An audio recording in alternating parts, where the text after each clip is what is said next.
Welcome to the first ever Alumni Volunteer Virtual Summit.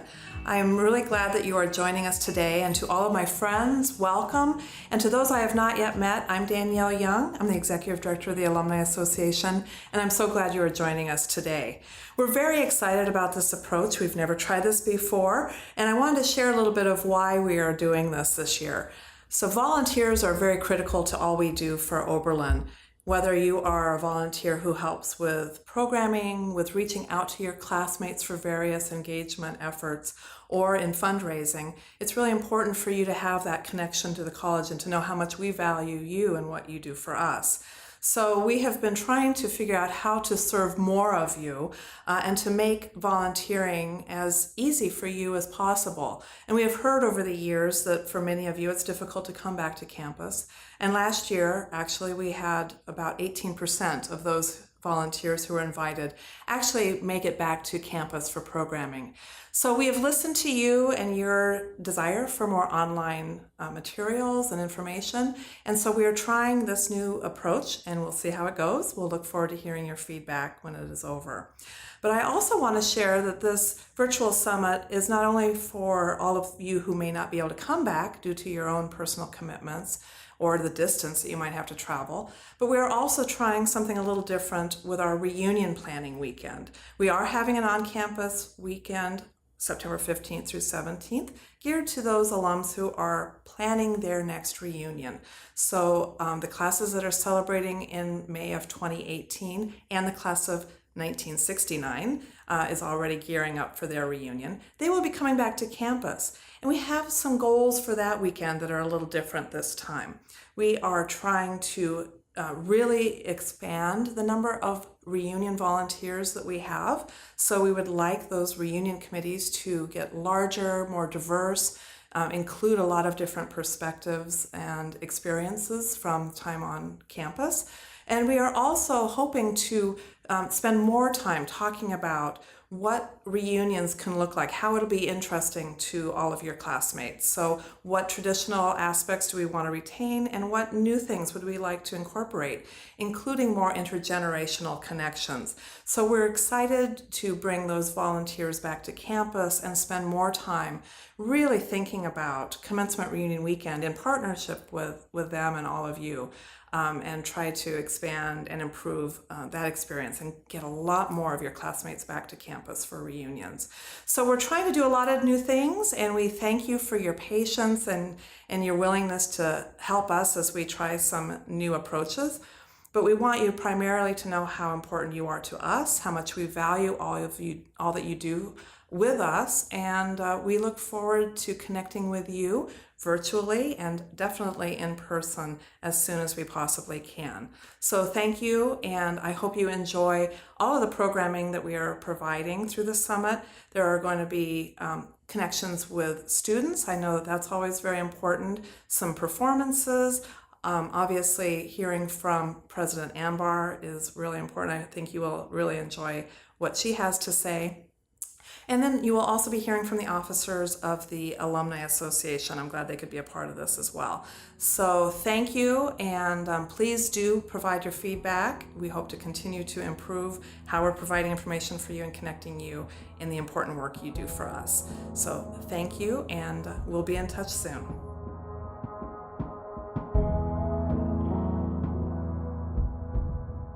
Hi there, my name is Lori Olan, and I am a member of the class of 1987 and president of the Alumni Association.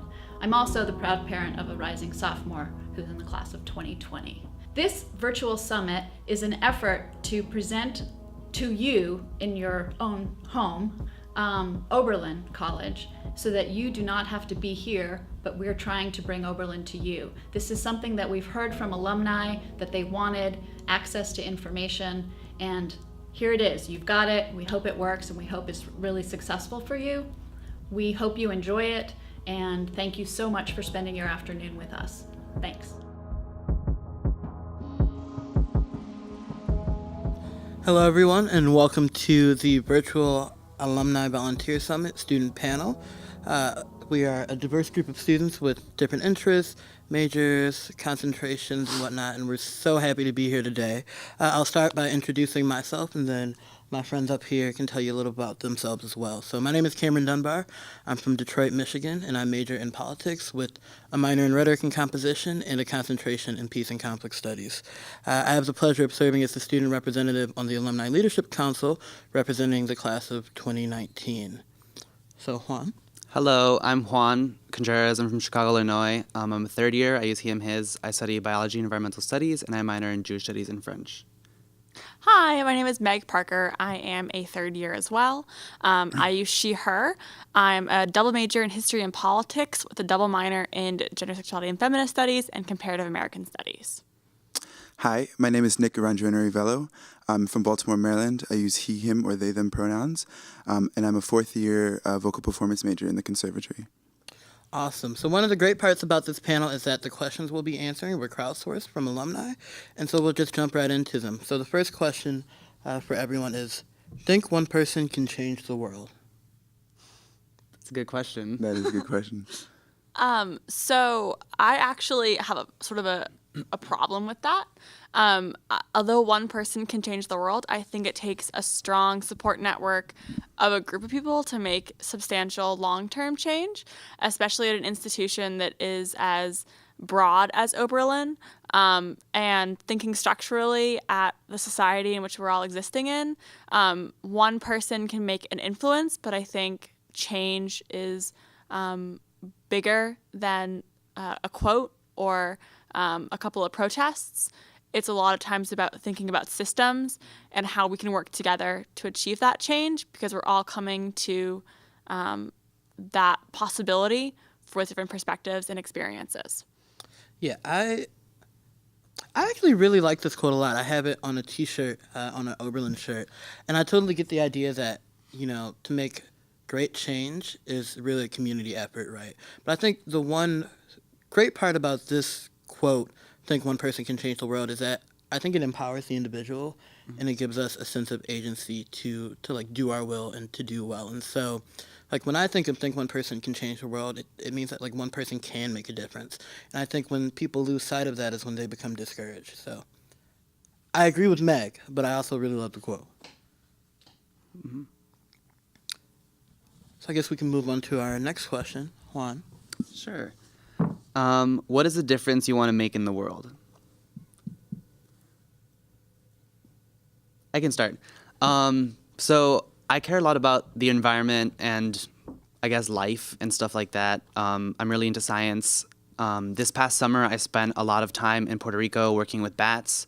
And I think my goal, or like what I'd like to do in helping the world, would be working with diseases and trying to help communities that don't have a lot of access to resources to combat diseases. And I think personally I want to work on it in a nature level, go out in the forest and try to figure things out and see what good I can do. But yeah.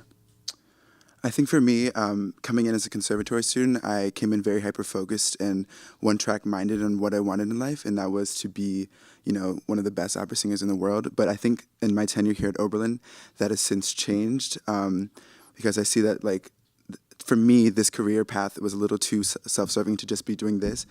And so I think that definitely I want to reach a point in life where I have enough capital to assist those who marginalized people as well. And help people who not necessarily had the same opportunities that I had coming here. But yeah. I think if there's one difference I really want to make, it's to be able to give a voice to people who often aren't allowed to speak or who don't have their voices amplified commonly. I think that's part of the reason I joined The Grape as a staff writer, because I like the idea of working for an alternative student publication. But I think the alternative part kicks in the idea of giving space to groups and orgs and causes that you might not even see in the review, or you might not see in other commonly accepted or commonly read publications. And so I don't know if that will take form in the form of being a journalist, or working in communications, or working in policy, which I'm also interested in, but I really want to help amplify the voices of others. I agree. So I'm from Portland, Maine, which, as you may or may not know, is the largest city in my state. And I spent one of my winter terms interning for my congresswoman in DC, another one of my winter terms interning with United Way in Greater Portland.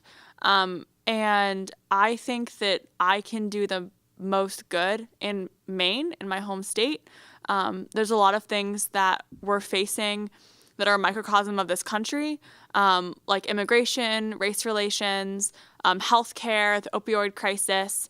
And I think that I'm currently on the track to use my Oberlin education to help people in my state who are often overlooked or disenfranchised in a wide sense of that term.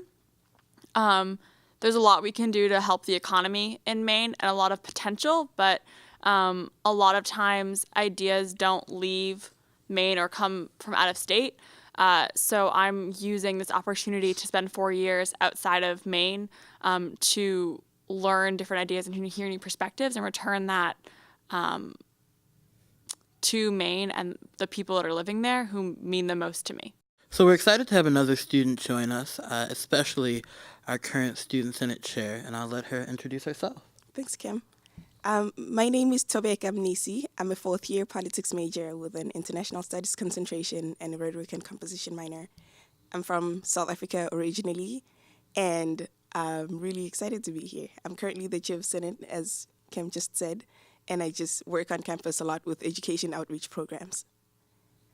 Awesome. So I think, Nick, you had a question for us? Yes, I did. So my question is, what's one thing that gives you hope? And I'd have to say the future gives me a lot of hope, especially being here at Oberlin and seeing who's going to be growing up with me and coming up into this world, who's going to be the next generation that's going to be influencing change. I think the great thing about a lot of Oberlin students is the passion that you see in their hearts and their minds and their eyes, and like the vigor in which they believe in what they believe in and how much they'll fight for what they believe in.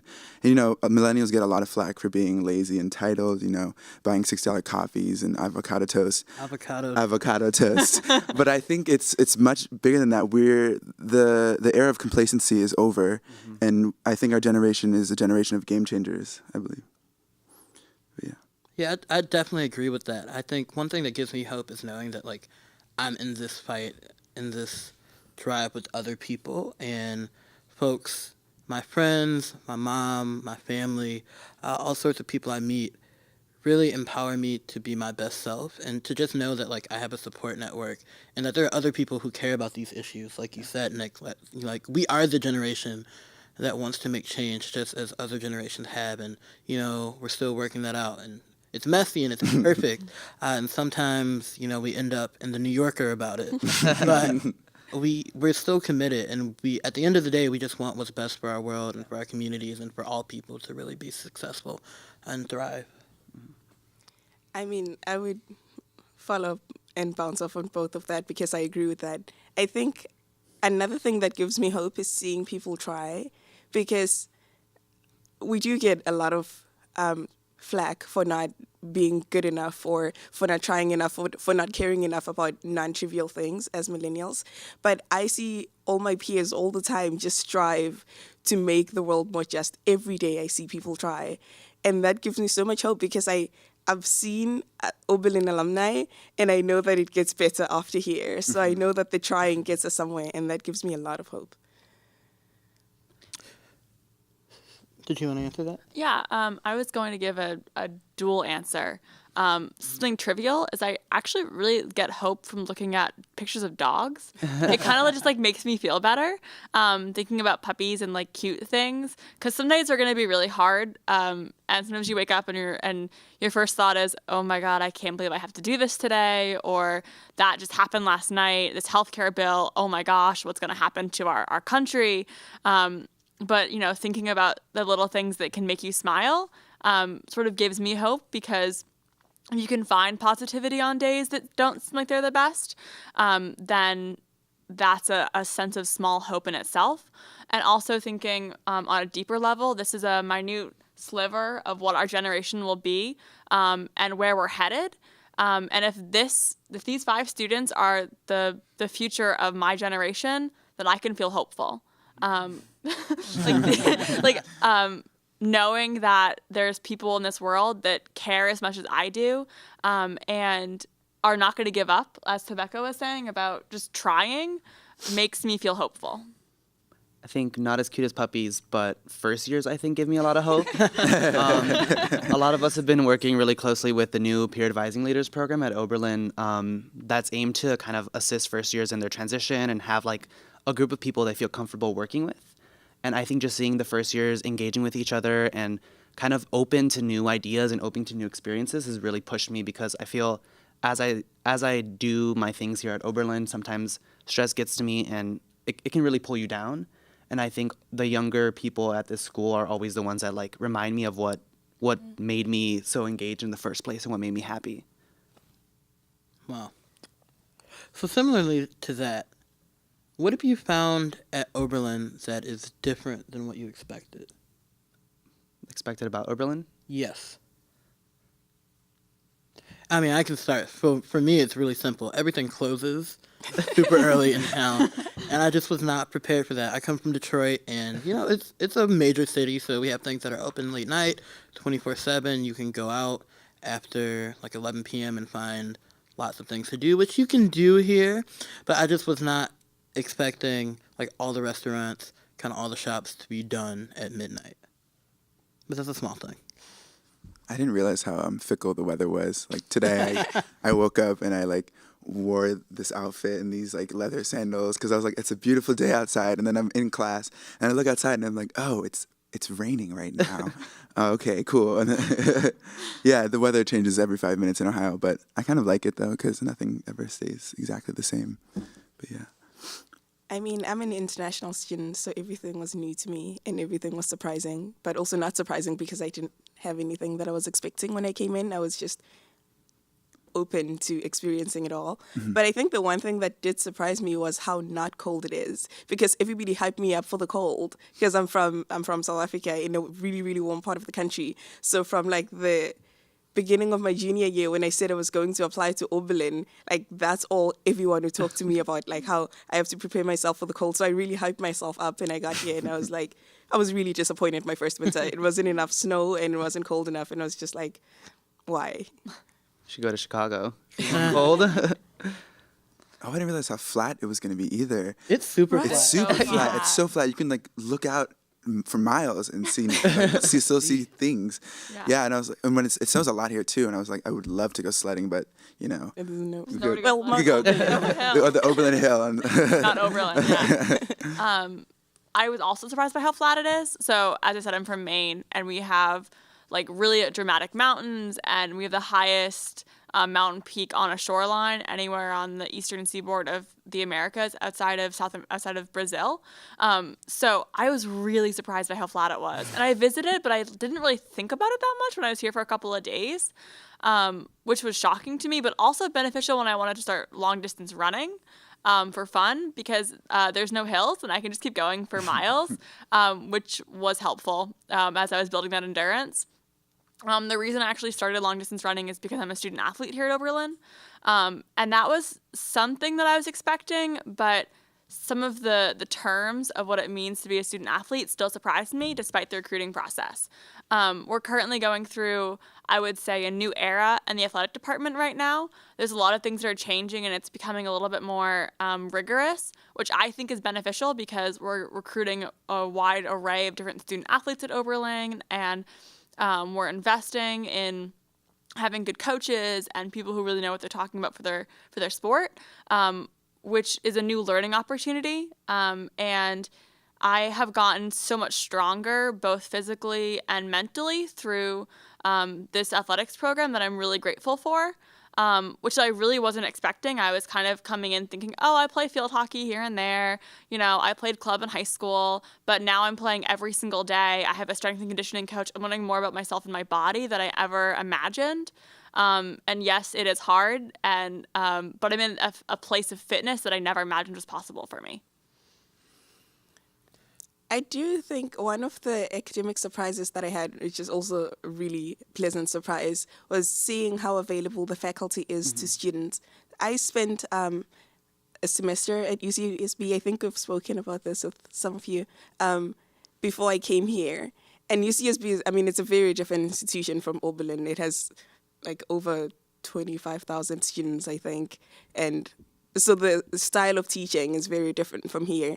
And the undergraduate program is not always prioritized. So faculty usually isn't available as much to undergrad students because they focus mainly on their graduate programs, which makes sense, but it is quite unfortunate. So when I was used to that, and it sort of worked for the time that I was there, and then I got here and I'm just like, so you mean like I can come to your office hours? Like I don't have to set up an appointment to come to office hours? Because there were some of my professors there who just didn't have office hours open to their undergrad students at all. You like had to have a really good reason to request office hours.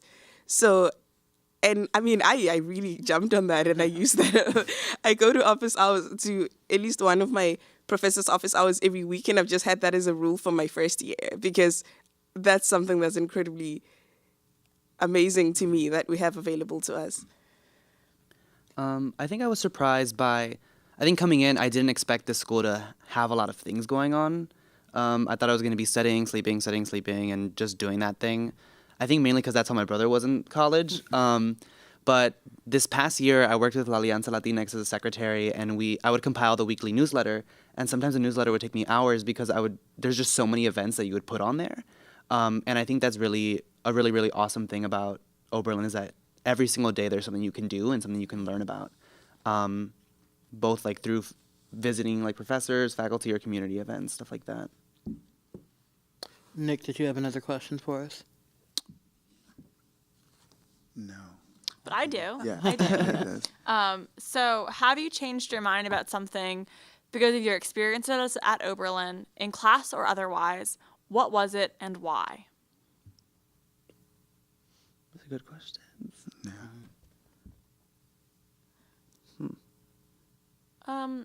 I think for me, I changed my mind a lot about myself and how I viewed myself because of my experiences at Oberlin. In high school, things came pretty easily. I didn't have to try very hard to get good enough grades. If I wanted to get an A+, it was a little bit more effort. But, a B+ to an A was something that came naturally to me. But my first semester I took a class that was really outside of my comfort zone, and I didn't do well. That was the first time I had taken a class, like a math class, that I didn't do well in. So for me, I had to think about who I was as a student and what I valued. I also took a Russian class that semester that was also a lot harder than I was sort of anticipating. And I got a tutor for the first time. I had never had a tutor in any of my classes before. And I had to reconcile that fact that there are some things that aren't going to come as naturally to everybody. But I built a relationship with this tutor that still exists to this day. Her name is Sarah. And I learned so much from her, both about Russian and being a student in college, that I'm incredibly grateful for. And I also took a class that semester called Peace and Conflict Studies, which is how I met Cameron, actually. We weren't even really friends then, though. That's the funny part. I know. We didn't become friends until second semester. I can't imagine the two of you not being friends. That just doesn't make sense to me. And that class was something that I was much more comfortable with, and it's really what convinced me that being a politics major was the right track. I had sort of come in being like, I'm a politics major, but after taking a politics class, I was like, I'm a politics major. Like, this is who I am. This is what I like to do. This is what feels natural to me. So I guess academically, my first semester was an experience that sort of helped me think about myself as a student, and learn some lessons that were tough but valuable. So have I changed my mind about anything at or because of Oberlin? I think when I got here, I changed my mind, or rather, I learned how to depend on other people, and how to like work well in teams. So a little background: I'm an only child, and my friends tell me I have the persona of an only child, whatever that means. It's true. It's true. Meg is also an only child, but so I've always kind of like been on my own in a sense. Not that I like do everything on my own, but I've pretty much been of the mindset of like, I can do whatever I put my mind to. And haven't always included like other people in that journey. So when I got to Oberlin, I took Intro to International Politics with Eve Sandberg. And right off the bat, she was like, you're going to have several group projects because in the real world, you work in groups. And so we're going to prep you for that. And in my head, I'm like, oh boy, group projects, like we know how those go. But throughout the duration of the course, I engaged in those projects, and it was a really valuable experience for me because I learned that, like, one, bringing my ego down, like, there are other competent people in the world who can do the things that you do and who can assist you in doing the things you want to do.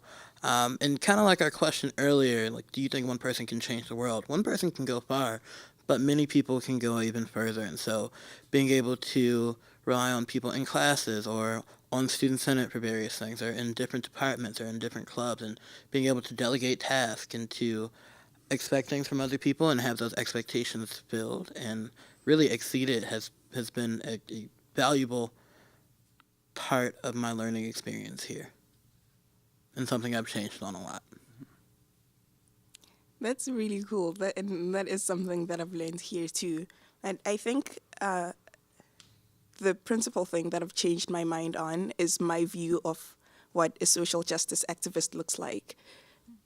I came from a high school that really prides itself in developing leaders who are going to change the world. So coming to Oberlin and having our mission, we think one person can change the world, was just like a natural bounce off place from something that I had grown up with, always thinking, like waking up every morning thinking, how do I make the world a better place today?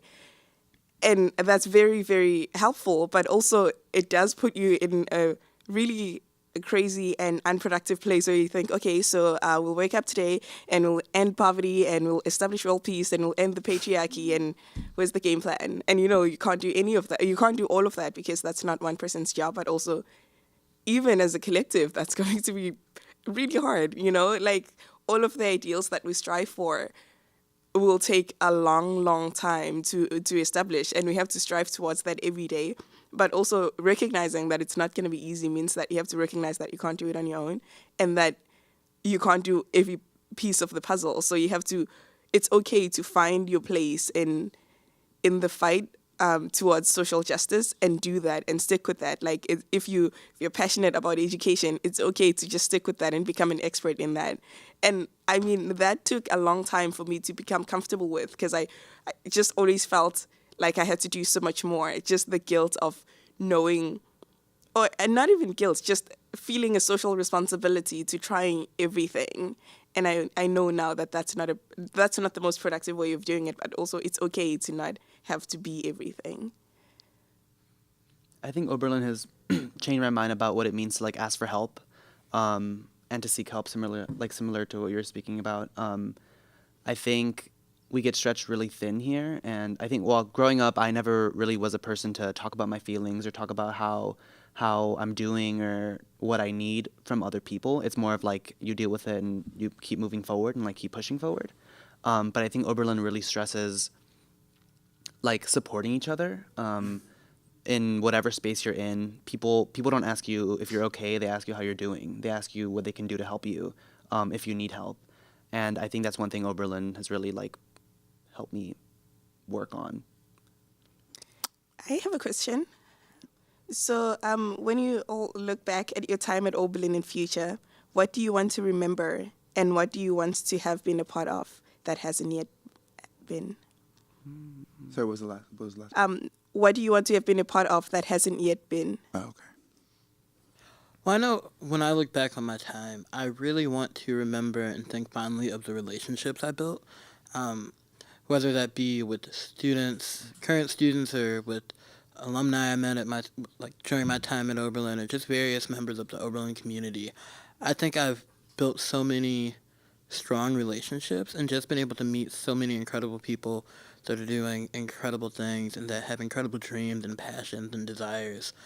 And my big hope is that once I move forward out into the world, right, that I don't forget about them, but I also don't lose what they gave me, the hope that they gave me, and the passion and the like the desire to be my best self. And so I really appreciate what everybody here has given to me and just being able to spend time with other folks here. I mean, I have so much I want to remember, but all of it centers around people also and relationships. Like, I want to remember panels like this where I'm reminded just how wonderful my peers are. And I want to remember the late nights we have in Azarias and Mud trying to figure out how to solve like campus conflicts that we have, or the late nights after a very long student senate meeting and all of you are drained, but you're all still there because you believe in what you're doing. And you know, even though it sucks right now, there's a purpose to it and it can do good. Or sometimes you just have classes that go beyond what could possibly be put on the syllabus, and you find yourself all supporting each other or discussing an idea that a student came up with to find a way to make it something real and something big. And your professors supporting that. Like, that's what I want to remember. I want to remember the office hours that I've had that went for like 5 hours. That's actually happened more than once, literally. Because those are the things that remind me why I'm here, and that keep me going, and also that inspire me to be so much more even after I leave Oberlin. I also want to remember my relationships here at Oberlin. Whether it be the people that I am on Senate with, and we spend a lot of time together, for better or for worse. We fight a lot, just because we have different approaches to solving the same problem. But the fact that we can come into that room and be like, okay, this is my idea, this is what I really want to do, this is what we should do, and someone else saying, well, wait, what about this? And then working through that builds those relationships and those connections in a way that is so valuable, both to who you are as a person and how you can collaborate, but also to the work at hand and how you can make change. Also, the relationships that I build on my field hockey team are so important and will be what I remember the most, because I'm with them for 2 hours every single day, not including meals, not including team bonding, not including travel, and all the time just kind of piles up. And this isn't true for every sports team at Oberlin or for every team in the NCAC or Division III, but my field hockey team is built purely on the foundation of love. We wake up every single day with the same thought in our head of, I love these people, I love this team. We don't win every game. You can check Go-Yo to see our record. It's not fabulous, but I don't care, because the people that I'm doing it with are more important. A win is not a bad thing. I'm not saying that either. I'm not saying I'm complacent towards losing, but I care more about having a family here at Oberlin and having these people around me than I do about, if we're 19-0 that year. All right, I have a question. It's, how do you engage constructively with an individual who fundamentally disagrees with one of your deeply held beliefs? That is a hard question, I have to say, but I think it first starts out with approaching it with a sense of genuineness and an open mind as well, because here at Oberlin, like, a lot of people do believe the same things, but you will come across people who don't, and it can be very frustrating and tiring to have conversations with people who sometimes believe things that might diminish your entire existence, which does happen. And some people don't see it that way because they weren't conditioned to see things that certain way. And so I think that just approaching it with an open heart and open mind, and be willing to listen to them and engage with them and have constructive dialogue with them, I think it helps. I agree. And I think we often think about that person as like a them, like as someone that we don't really know. But I've gotten into huge arguments with people that I'm very, very close with about things that we both have very, very different views on. But I think I think the outcome should be to learn. It shouldn't be like to teach. It should be that we're both learning and engaging in this conversation, because obviously we both really care about it, and it's like important to hear the other side always. I don't really think it's like black and white, and I think just being willing to engage with a person like that, with a friend like that, is good. I think one of the greatest things I've gotten from the Peace and Conflict Studies concentration is just understanding that conflict is opportunity.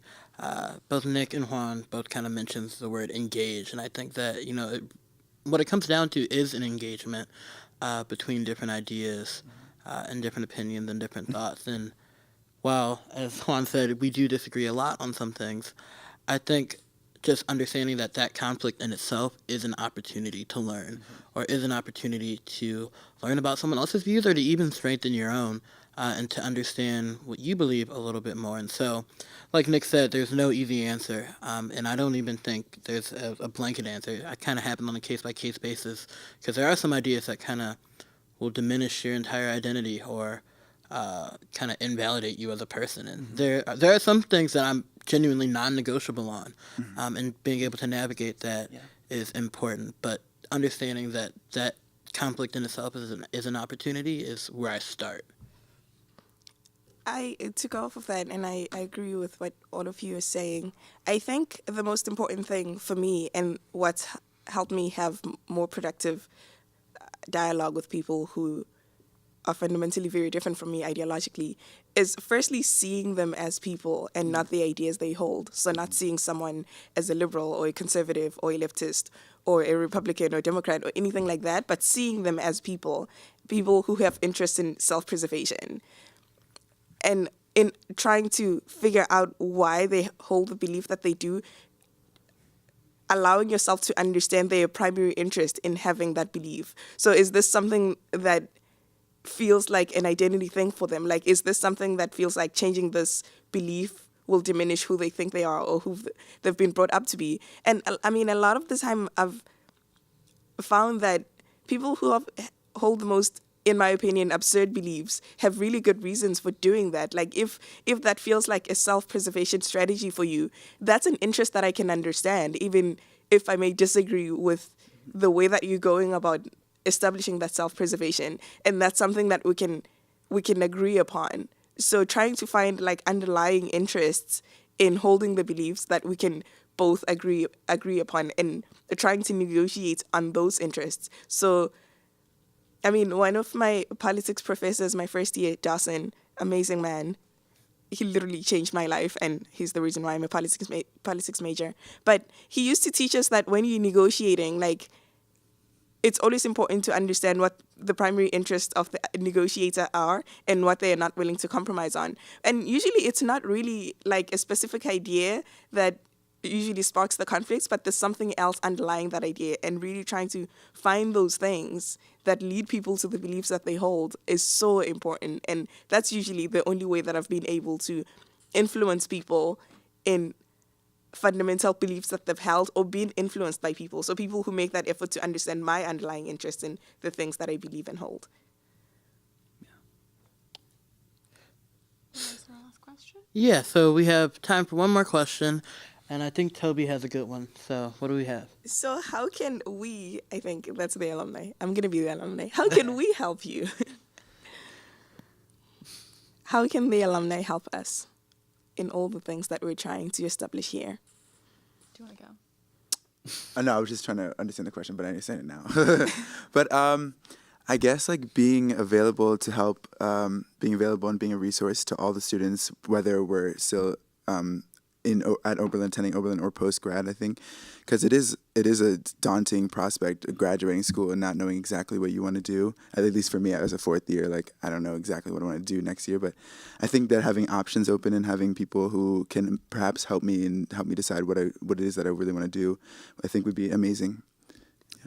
I think the obvious answer is if you can hook us up with a job, that'd be awesome. Yeah.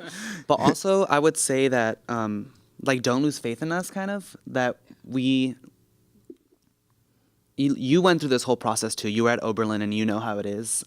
It can be hard, but I think just continuing to, or making an effort to make relationships with us during our time here, and it can be just emailing us for a conversation, just kind of engaging with us and sharing what you've learned here and what you've been learning, because, you know, you finish school, but you're not done learning. You're still living your life, I think is a big one.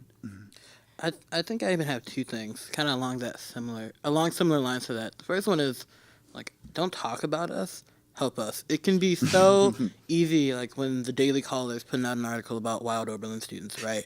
You're like, these kids nowadays, when I was at Oberlin, we didn't do this, this, and that. And I'm like, well, that was also a long time ago, and things are different now, and we have different concerns, and things just operate differently. But even going beyond that, seeing what, the news reports or the media may say, seeing that and then asking, well, what's really happening? Because there are Oberlin students, we love to talk, who would be happy to explain to you some of the conflicts that are happening on campus, some of the issues, and to really offer clarity to those, because they're not often portrayed correctly. And so just giving us the opportunity to explain ourselves and to help us with that would be great. And then the second thing is, and this is something I've been thinking about a lot recently, is that OBs do a lot well, but one thing I don't think we do well enough is celebrate ourselves and what we do and our accomplishments and what we're here to do and how we go about the world. And so I think helping us celebrate ourselves, because there are Oberlin alums all across the world doing amazing things, trying to make the world a better place, trying to change the world one person at a time. And I think a lot of us are doing that here, and just having a support network of people who are acknowledging what we're doing and kind of encouraging us to go forward would be super helpful, besides jobs. I want to double down on everything that everyone was saying. I mean, those jobs and internships are great, but also be available to us as mentors. Be available because we share a lot of the same passions, because the things that drive a lot of OBs I found haven't changed over time. Like the way that we go about doing them is different, but it's still the same thing. A lot of the time, people are just striving for social justice in whatever form that is. So be available to us as mentors in the things that we're doing, and help us provide resources if you can, but also provide your time. Just being available to us, I think, will be the most helpful thing. And I'm saying that because I have experienced alumni being available to me, and that has made all the difference in my Oberlin time. And I'm not exaggerating when I say that. Like, I've had internship opportunities. My winter terms have been enhanced so much more by alumni making themselves available to me. But do that for more students. Like, students shouldn't have to work too hard to access the alumni network. It's something that should be open to us. My answer is that we're all Oberlin students, right? So we're currently enrolled at Oberlin, but you're an Oberlin student too, right? It's the collective we.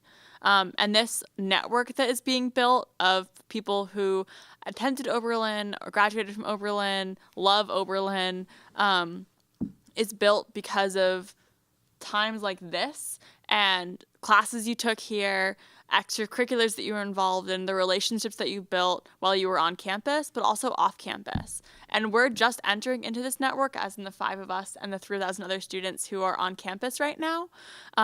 And we're entering this world that is really rocky, and our political climate is kind of unstable. And for some of us, it's terrifying what could happen right now. And it's easy to say, oh, well, they're just whiny young kids, like, blah, blah, blah. Like, but we're not, There are issues that we're facing that you're facing too. And there's a reason that we all picked Oberlin.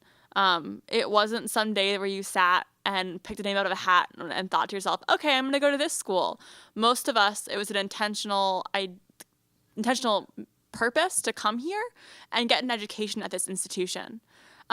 So think about why you're a part of the alumni network and why you picked Oberlin, because oftentimes it's the same for all of us. And we want to do the things that you're doing, and you inspire us to and can show us what's possible.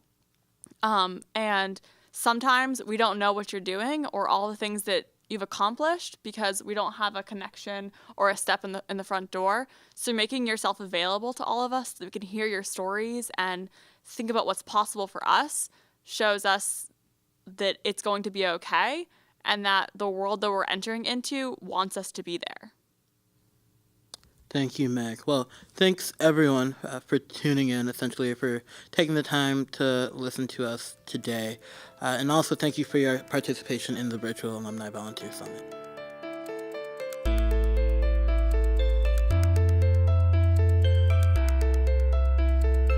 Hello everyone, my name is Balan Gergely. I'm the Secretary of the Alumni Association, Class of 2000. I'm here in Oberlin, all the way from Paris, which is home. Oberlin brings me back here so that I can feel the excitement, have the engagements, and keep learning from Oberlin like I have 15 years ago. I wanted to make sure that you're using the interactive tools today in this virtual summit so you can feel the same excitement and the Oberlin spirit right back at home. And don't forget, keep engaged with us, interact with students, with faculty, come to regional events. We're waiting for you, and also come back to campus whenever you can.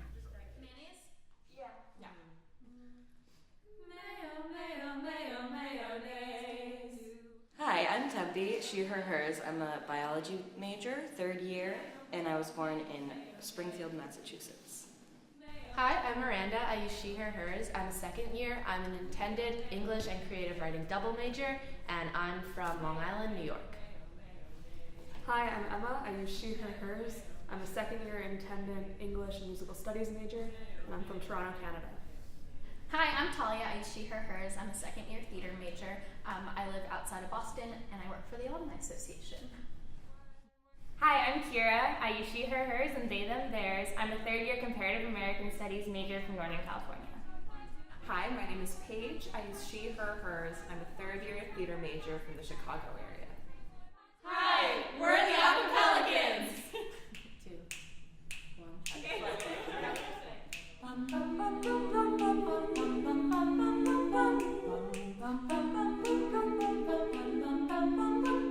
Mr. Sandman, bring me a dream. Make him the cutest that I've ever seen. Give him 2 lips like roses and clover, and tell him that his lonely nights are over. Sandman, I'm so alone, don't have nobody to call my own. Please turn on your magic beam. Mr. Sandman, bring me a dream.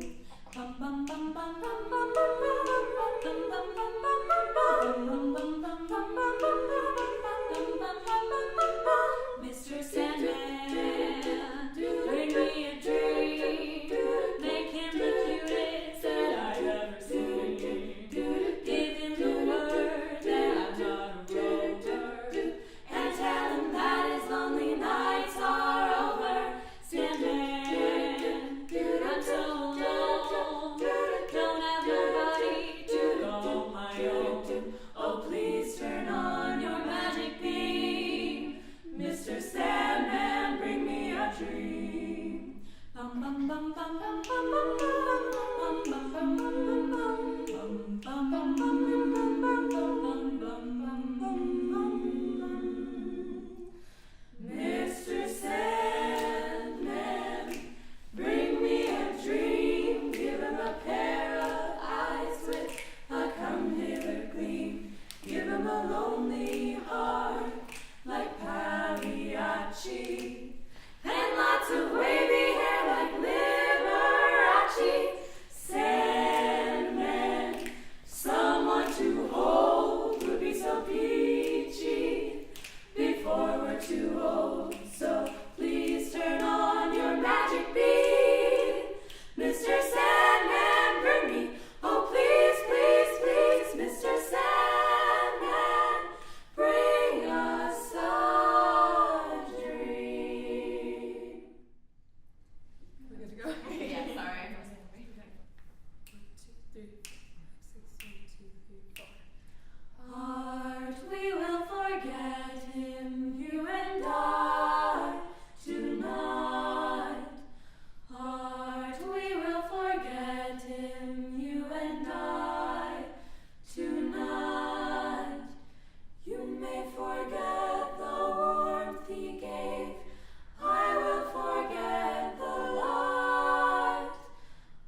Hello everyone, my name is Bill Barlow. It's my pleasure to be the Vice President for Development and Alumni Affairs here at Oberlin College.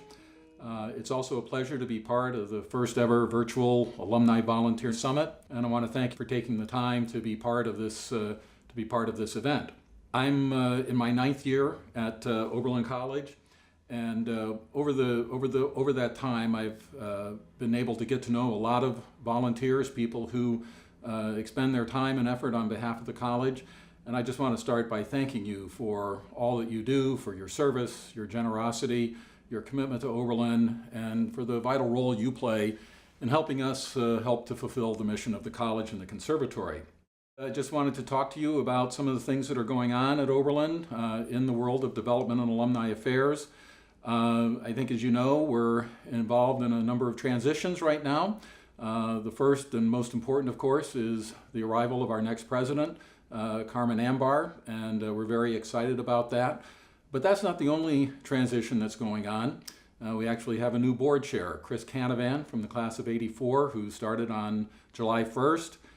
Chris has been on the board since 2012, He's a special advisor to George Soros in New York City. He's a parent of an OB. His son Nicholas graduated this past May.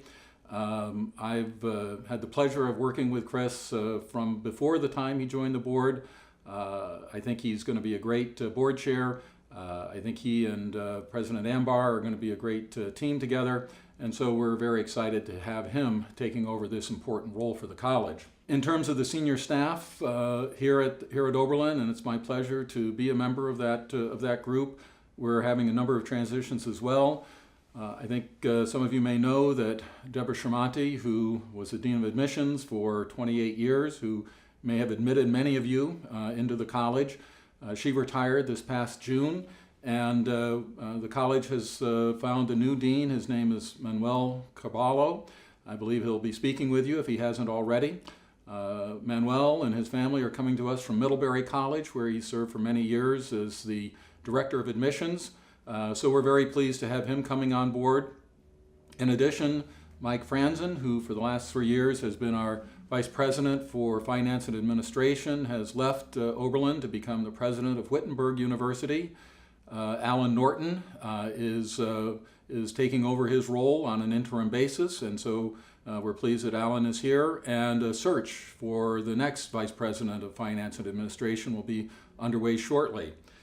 In addition, Sandhya Subramanian, who had been the General Counsel, left for another position at Dartmouth College, and Danica Varner is currently serving as General Counsel, again on an interim basis. In terms of development and alumni affairs, we are in our second year following the close of the Oberlin Illuminate campaign, which ended in June of 2016. So we are sort of transitioning between campaigns. The arrival of a new president is often considered the harbinger of the next campaign, and I think that will certainly be the case for us.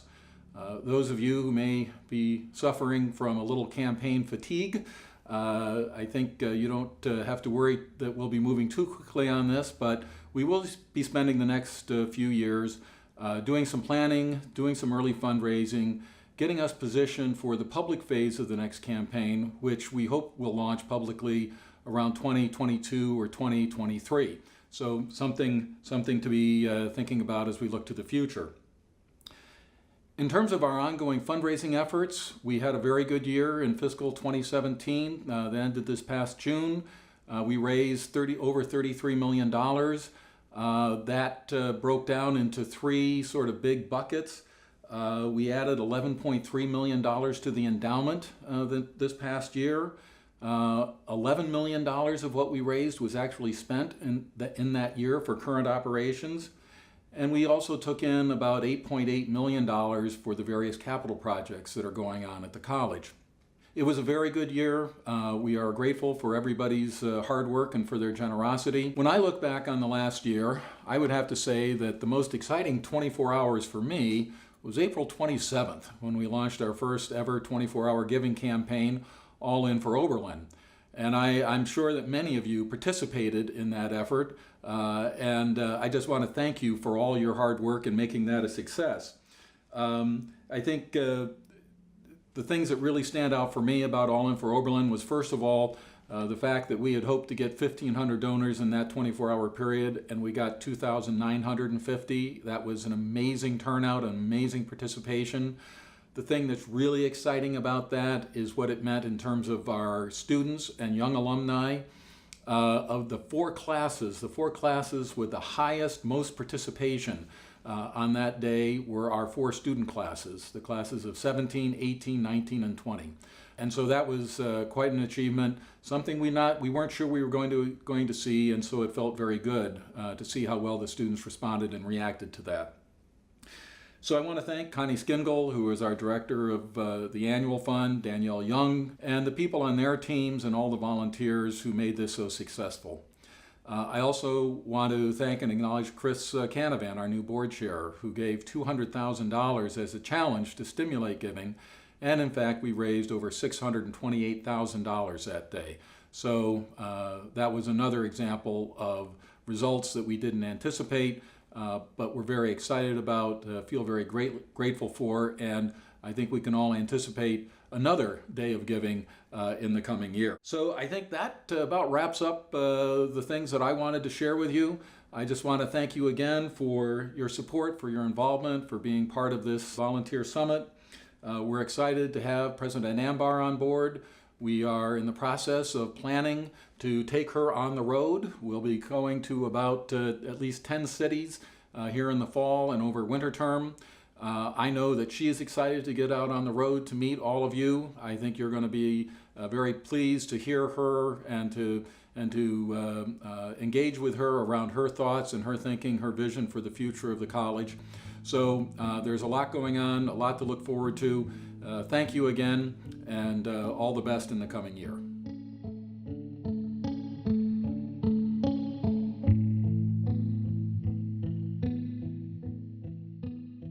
Hello, Oberlin Annual Fund and Alumni Relations volunteers.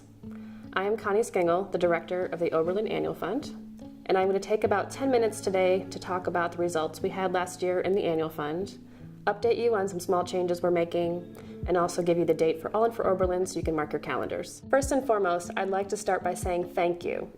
Last year we had a record-setting year in the Annual Fund. We attained $6,932,504. This was up from $6,819,316 the prior fiscal year, and this was the highest annual fund year in history. So congratulations, and thank you so much for all of the work that you put in to helping us achieve this accomplishment. We have nearly 400 volunteers who serve the Oberlin Annual Fund, and we in the Annual Fund are so grateful to have you as our partners. We want to thank you for serving your alma mater in this very important way. Of the $6.9 million raised last year, $3.5 million, over half, came in with no strings attached. It was unrestricted, meaning the college and conservatory can use it where there's the greatest need. This is the most impactful type of gift, one given with no restrictions. It enables the college to meet the most pressing financial needs that arise throughout the course of an academic year. Most annual giving, nearly 90 cents of every unrestricted dollar donated, supports student scholarships and financial aid. This helps make an Oberlin education possible for those who could otherwise not afford it. Additionally, I am pleased to share that over $400,000 was raised specifically for current use scholarships through the Annual Fund. This will help the college and conservatory address their most pressing priority, meeting 100% of each student's demonstrated financial need. Thank you again for helping to make this possible. Some of this success was due to a new initiative we launched last year, All In for Oberlin. We raised nearly $600,000 in one day from nearly 3,000 donors. I wish you could have all been there with us that day to feel the excitement in the air as we realized we were going to exceed our goals beyond our wildest imagination. It was so fun and frankly completely exhausting, but we can't wait to do it again next year, and we hope you're looking forward to it too. Annual fund initiatives like All In for Oberlin demonstrate the power of collective giving, and this is what is so remarkable about the Annual Fund. Every gift matters. Last year we had 9,952 alumni donors who made a gift. Some of those gifts were very modest, some of them were very large, but all of them were genuinely appreciated, and they made a difference. They add up. And unlike making a gift to a building project or an endowed fund, which are oriented to the future, gifts to the Annual Fund are used immediately and have a direct impact on Oberlin students and faculty. The work that you do as Oberlin Annual Fund volunteers is so meaningful. I know this may not always be completely visible to you, but please know that you are doing important, useful work. You are making a difference in the lives of Oberlin students, even if you never get to see that impact directly. Your efforts are certainly noticed here. This year, we are going to make a small change to the Annual Fund, which may or may not be noticed by the alumni you contact. In order to better serve the college and conservatory's needs, we are restructuring the Annual Fund somewhat. Historically, the Annual Fund has been made up of a large number of funds. These all counted to the Annual Fund. There were many, many funds that counted, around 300. Having this many funds in the Annual Fund was making it difficult to get accurate reports, to forecast, and to strategize around Annual Fund growth. The pot was simply too big. Additionally, we found that although we achieved significant Annual Fund results, such as raising $6.8 million in fiscal year 2016, we didn't meet the college's most pressing needs. by raising enough of that unrestricted and scholarship funding that fully supports our students. In other words, we were raising more money than ever, but still missing important targets that help keep Oberlin strong and accessible. To address these challenges, we are shrinking the annual fund pot just a bit this year. We are going to focus on 5 primary funds that will help ensure that we are meeting students' financial aid needs. These 5 funds are general operations, the gifts that come in with no strings attached. The Parents Fund also comes in with no strings attached, but these are gifts from our parents. Oberlin Scholarship Support, gifts that provide scholarship resources to any student. Oberlin College Scholarship Support, gifts that provide scholarship support to our College of Arts and Sciences students. And Oberlin Conservatory of Music Scholarship Support, which provides scholarship support to our conservatory students. It is important to note that the other 295 funds are not going away. Alumni can still make gifts to any academic department, to athletics, to the library, to the Allen, anywhere they want. These gifts will all be received and will all count to that important alumni participation effort. We are simply shrinking the annual fund reporting structure to include only those funds which are meeting the most pressing financial needs of the college at this point in our history. This will help the annual fund team and the Division of Development as a whole be sure we are completely focused on meeting the college and conservatory's budgetary requirements. We hope that by focusing on these funds, we will be able to grow scholarship and unrestricted revenue. It is so important that we increase support in these areas for the overall financial health of the institution and the college's ability to meet the financial aid demands of today's students. Again, I want to emphasize that from the alumni perspective, nothing is really changing. All alumni gifts are still appreciated and still count towards alumni participation. We are simply changing our internal reporting on the annual fund to help us focus our efforts on the most pressing needs of the college. These changes actually take the annual fund back to its original structure at its founding. When Oberlin alumni created the annual fund, they intended to leverage the power of collective giving to support Oberlin College and its students. We are just now refocusing on that original intent. Additionally, as we kick off this academic year, we're going to focus on strengthening our ambassador teams. We could really use your help with this. Last year was our first year of trying out this new model, and we have been so encouraged by the interaction between volunteers and with volunteers and the staff liaisons. You have done really great work together. We recognize, however, that not all ambassador teams have enough members to do the work that needs to be done. So we have been recruiting from our end, but I'd like to ask each of you today to think about some classmates who might want to be a part of this important and fun work. If you have any names of classmates, you can reach out to your staff liaison. They'll be happy to reach out on your behalf, or you can contact your classmates directly. Lastly, we'd like to ask for your help with All In for Oberlin this year. This year's event is tentatively scheduled for Thursday, April 26, 2018. So please mark your calendars in pencil. It is tentative. Thursday, April 26, 2018. We will be in touch about ways you can participate and get involved. For now, though, think about setting up a challenge match for your classmates or one of your affinity groups, or signing up to be an advocate, or doing a personal plea that day. Or if you happen to be local, take the day off and come to campus with us. Last year's event was a smash hit, and we are going to need all the help we can get to make this year even bigger and better. Thank you so much again for all the work you do on behalf of Oberlin College. Your staff liaisons are always available if you have any questions or concerns. You can reach out to us at any time. We are always happy to hear from you. I am going to step aside for now and let the annual fund team introduce themselves. That way you can put a face to the name. Each member of the team is going to take just a moment to speak, so those of you who are our annual fund volunteers will know who you've been working with. Thank you. Hi, I'm Angie Maddox. I'm Assistant Director of the Oberlin Annual Fund. I work with John Frederick Oberlin Society donors, as well as alumni volunteers in the class years between 1970 and 1978.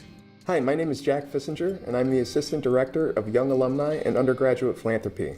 I primarily work with students as I run our phoning program, our senior class gift program, and our undergraduate philanthropy program. I am also our liaison for our youngest alumni classes, which are the classes of 2011 through 2017. Hi, my name is Sue Angel. I'm Oberlin College Class of 99. I'm also the Associate Director of the Oberlin Annual Fund. I work with all the classes in the post-50th reunion decades. I also help out with all the direct mail and email programming in the office, and I'm the project manager for all the projects that we do that are solicitations. Hi, my name is Dave Stonebaker Martinez, and I am an assistant director with the Oberlin Annual Fund. My primary focus is volunteer management with our ambassador team program, and I work with class years 1979 through 1991 and 1996 through 2010. I also spend my time with our crowdfunding platform, working with faculty, staff, and alumni to create crowdfunding initiatives to help support the annual fund. I'm really looking forward to working with all of you this year.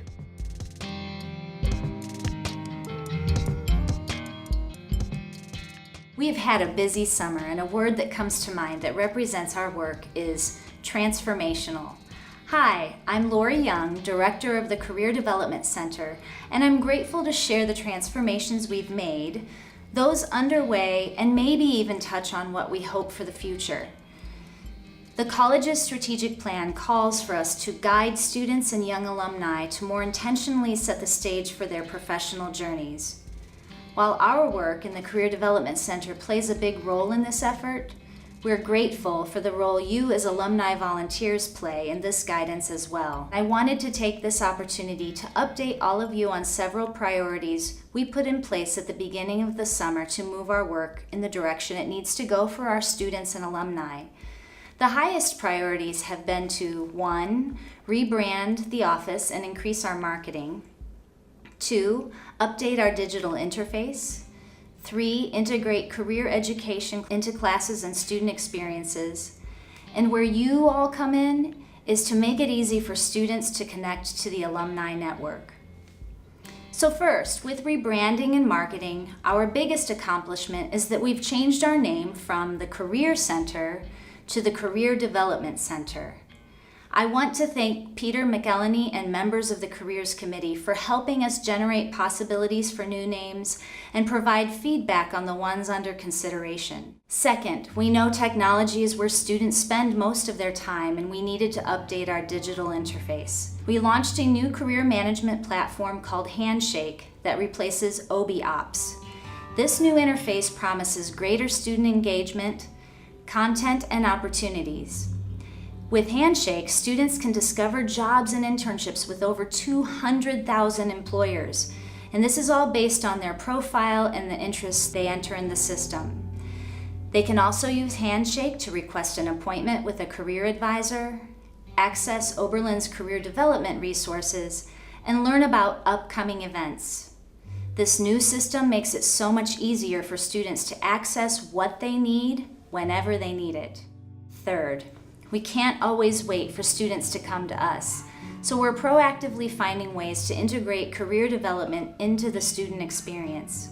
We need to be where they are, in the classroom, in the residence halls, and where they meet for things they engage in outside of class. We developed a career education curriculum for faculty, staff, and student groups to request career education programs.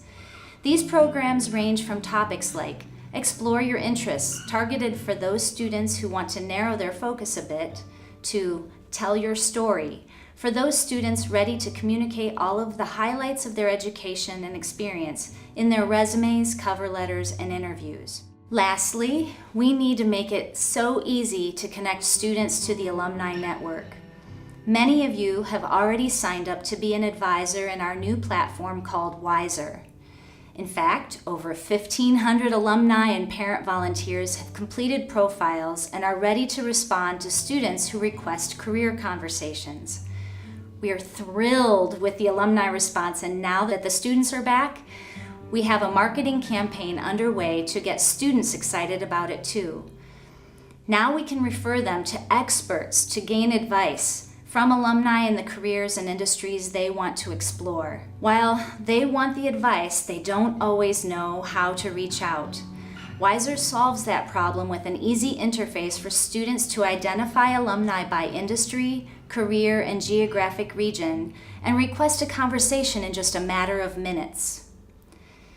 We did a needs assessment in the spring of 2016, and one significant gap we found was that students and recent alumni were not prepared to make contact with alumni and employers from their major. In fact, only 10.8% of current students and 7.2% of recent alumni felt prepared to reach out to alumni. We have a lot of room for improvement, and we are in good shape with Wiser to shift these percentages significantly. I'd like to share how to sign up for Wiser and some tips to help make reaching out to alumni less scary for students. Yes, most of them are a little intimidated to reach out to all of you. We do our best to ease that fear by telling them that you, the alums in Wiser, signed up voluntarily and want to talk to them. If you haven't already signed up for Wiser, it's very easy. It takes less than 5 minutes to set up your profile. It's even easier if you have a LinkedIn account, which you can use to import most of your profile information. Some tips for you to help students as they are searching profiles would be to include your photo, especially one with a friendly smile or one that helps them to identify what you do. And to select as many industries where you have knowledge and experience. So, for example, if you have a community engagement role as a board or a committee member in a certain industry, say like education, but you work professionally in technology, I recommend selecting both education and technology industries. I also have some tips for when you start to get requests from students to set up a phone conversation. First, please respond as soon as you can. If students muster up enough courage to reach out and they don't get a response, they lose confidence. Please respond. Even if you have to say that you can't connect for a few weeks, let them know you've received their request. Second, start the conversation with some intake questions to help you know what they need. Easy questions like, how can I be most helpful to you? Then, once you know what they need and how you can be helpful, you can share your advice, stories, experience, life learning, and hopefully some tips to help keep moving them along. With Wiser, you can also let us know how the conversation went and if the student needs a little help from one of us. After the conversation, you get to provide feedback that will only be seen by Oberlin staff. It is intended so you can let us know how things went, and we will certainly follow up with students based on your suggestions. We are all in this effort together, and we are so grateful to have such a strong alumni base of support that our students can access within minutes using Wiser. If we've been successful, we anticipate that 1, students will be aware of the options available to them and they have direction. 2, students will be ready and prepared to be competitive for opportunities related to their goals. 3, students will be prepared to navigate their professional journeys with well-developed career management skills like building a network and articulating their value. And lastly, we hope to see students see the value of a liberal arts education as part of their postgraduate plans. We also aspire to see that recent alums have made successful transitions into their first destination experience, that they're prepared to navigate their early career transitions, and that alumni see their alma mater as a resource for professional development in the first few years after graduation and well beyond. We want alumni to feel like they're well networked within their chosen career fields, and they are also eager to pay it forward, and the percentage of alumni engaged in supporting students through career advice, internships, and job placements represents the largest segment of our volunteer base. We have a great start, and the momentum is building to take us on a journey where Oberlin College is a leader among selective liberal arts colleges in career development. Thank you for being a part of the journey as alumni volunteers. We can't be successful without you.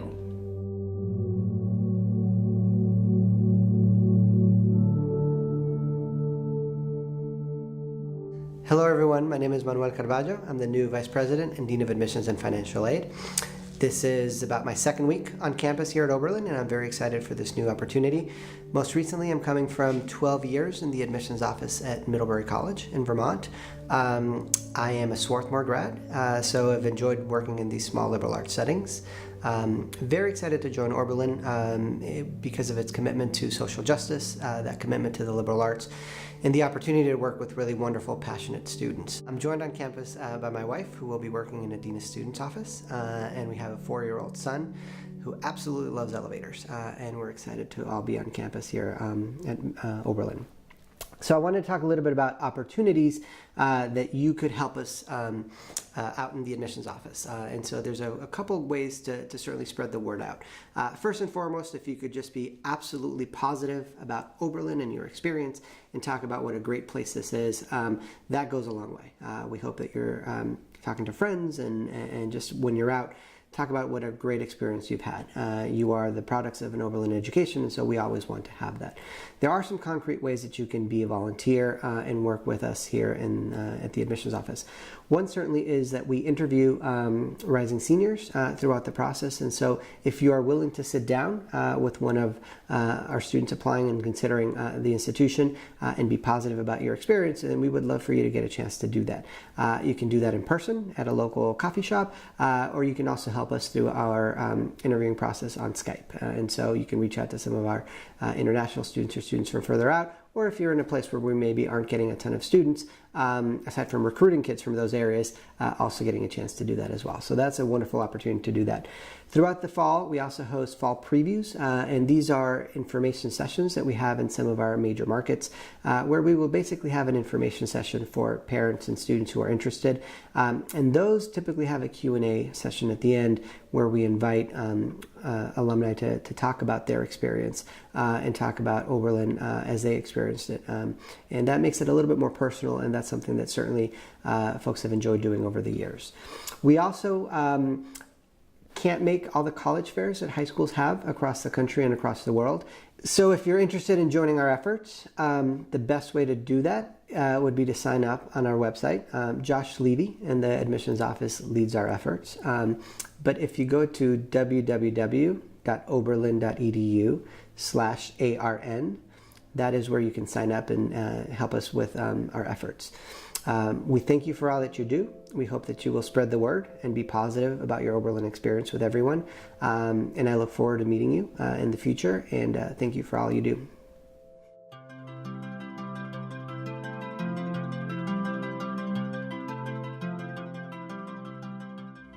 Hey everyone, I'm Carol Levine, class of '84, and I am the president-elect of the Alumni Association. Woohoo!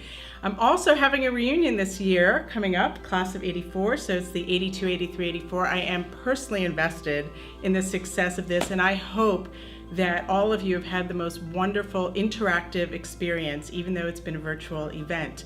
We are so curious to know what the experience was like for you, and there will be a survey forthcoming after this where we will solicit your feedback. Please be sure to complete it so that we can do even better next time. The last thing that I want to say really as we close is that you are so valued. You are the most essential part of everything that we do. Our volunteers are worth everything. And we appreciate the time, the energy, the focus, and just the enjoyment and the love that you share with the community. So thank you so much for your work, and thank you for being a part of the Oberlin family forever.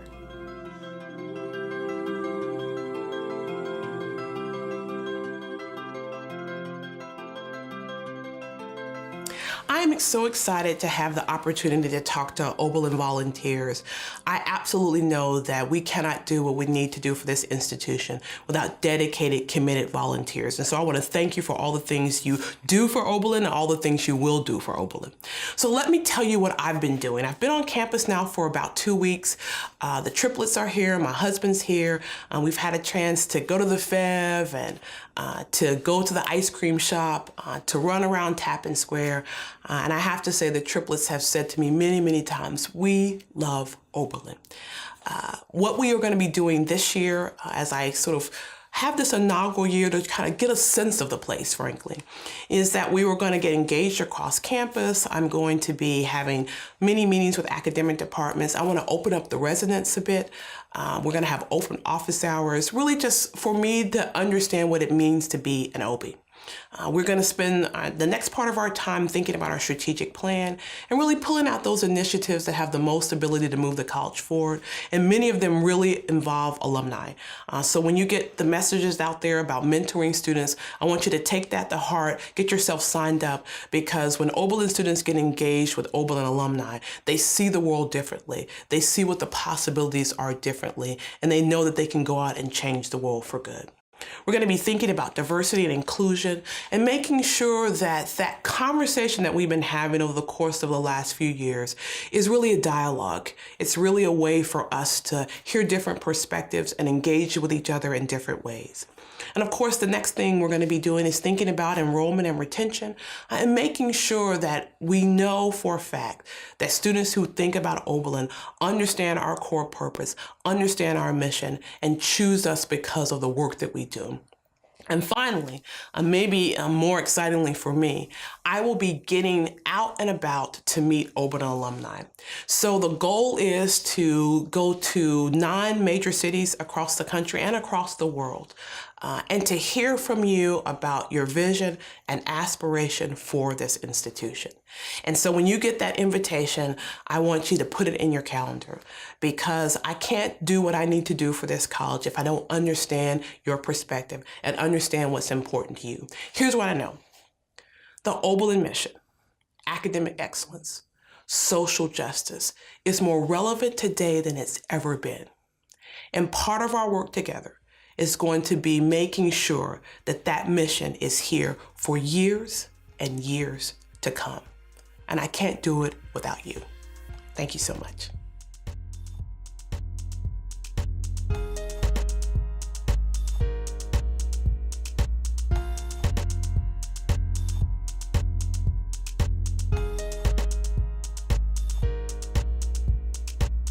Hi, I'm Emma Adamite. I'm from Hartford, Connecticut. I'm a 4th year at Oberlin, and I'm a jazz performance major.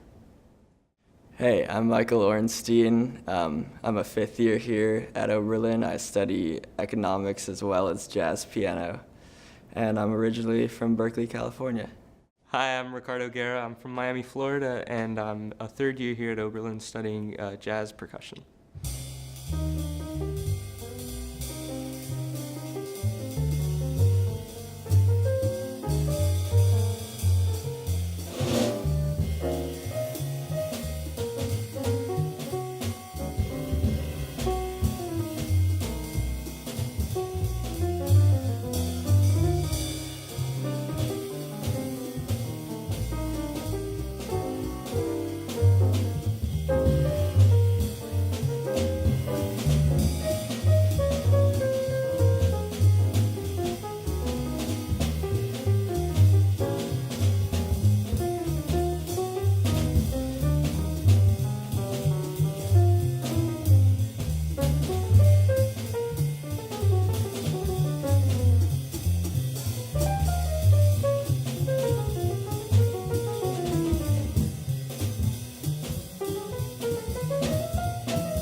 you.